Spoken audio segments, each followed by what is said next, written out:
That is indeed true, and it's not only Joho who's sent a message over such kind of concerns, but it's also something that every leader in this particular region is concerned with. Remember, this is not the first time that this incident is happening here at the Likoni channel, but again, it is another time that one person again has died at the channel, but this time it is, according to the authorities, they claim it could either be a suicide mission, but of course we cannot verify that information, but we are told that the deceased drove into the ocean, even passing the toll station, and at that time, it was at around 4 a.m. this morning. At that time, there was no ferry operating at the channel. That is according to the information given by the Kenya Ferry Services Management.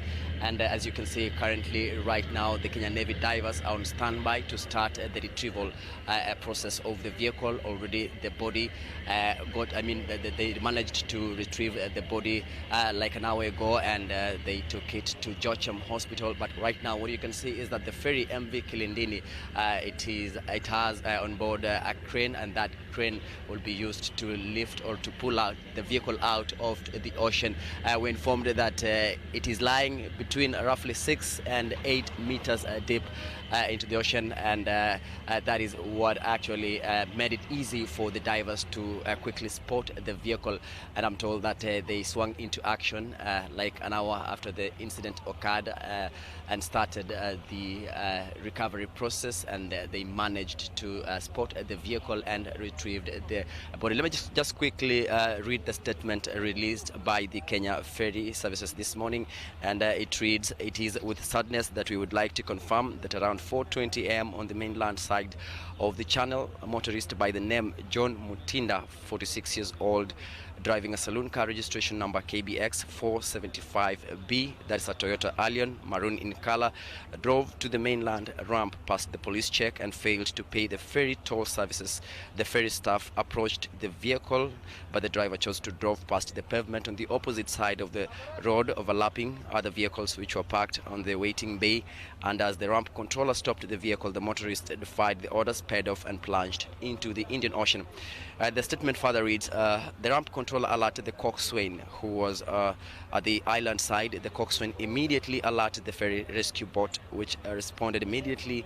He also alerted the port control tower, the Kenya Police, Marine, the Kenya Navy and other agencies. The occupants in the car have not yet been established, but no, that statement was released earlier before the retrieval of the body, and that is from the Kenya Ferry Services. Right now you can see MV Kilindini is taking position. The crane is also trying to get a strategic position, and as you can see, the divers are also ready to dive into the water. What I can see right now is this could be the team that conducted the previous retrieval exercise. Remember, Amanda and her mother Mariam also plunged into the sea. That is not far, long ago, and I can see Colonel Lawrence Gituma is here and in charge of the operation. The Kenyan Navy divers also taking the position there, and there's a white buoy suspended into the water, and that is the exact spot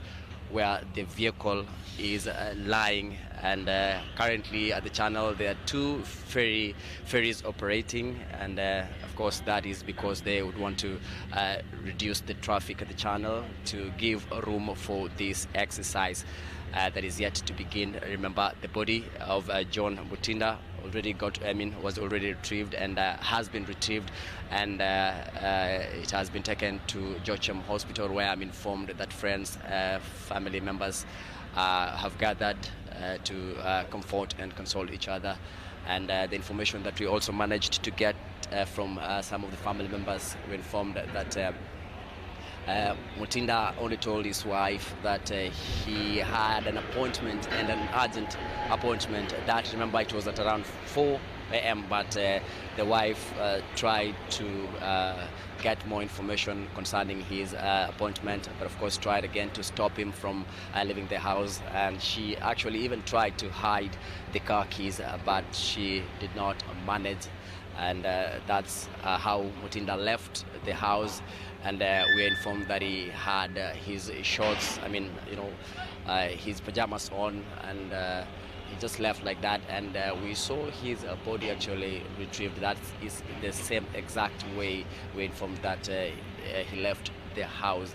But of course, remember, this is something that investigations are currently being conducted. It's being carried out by a multi-agency team, the police officers here, the intelligence officers, the officials from the Kenya Ports Authority, from the Kenya Ferry Services, the Navy themselves. So there's a lot being said about this, but of course we cannot independently verify all that information. But what have also gathered is that the Kenya Ferry Services is willing to give us the CCTV footage of this place. Remember, both sides of the channels are installed with CCTV cameras, and once we get hold of the footage, then we can also try and verify the contents of the clip, and of course we will examine it and try to see ourselves what exactly occurred, because we are told that Mutinda just sped off from even the toll station. He defied orders to stop,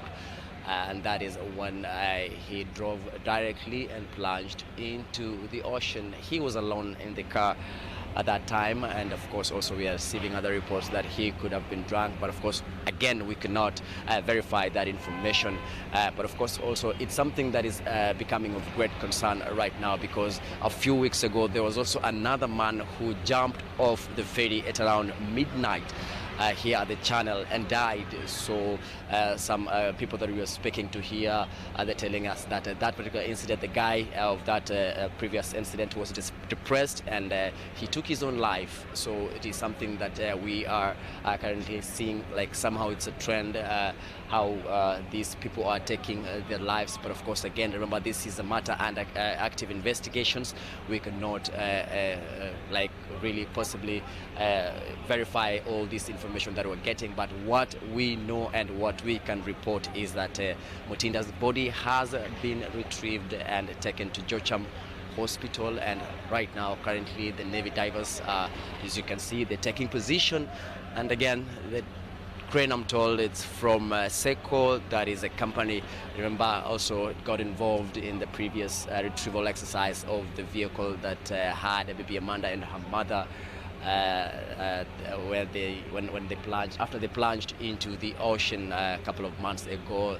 For them, it took the multi-agency team 14 days to successfully spot and retrieve the vehicle and the bodies of the two victims. But this one, it was so quickly because, as I said earlier, the vehicle is just lying close to the shore. It's at least approximately 8 meters deep, and it took less time for the divers to spot the vehicle.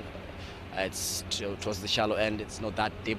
And you can see the recovery operation, the boats from the Kenya police, the marine police for that matter. You can see some even private divers also there. The Kenya Ferry Services also have provided the divers who are also joining this operation, and we're expecting this, according to the Kenya Ferry Services, it's the process that will take a maximum of 3 hours for the vehicle to be successfully retrieved from the ocean.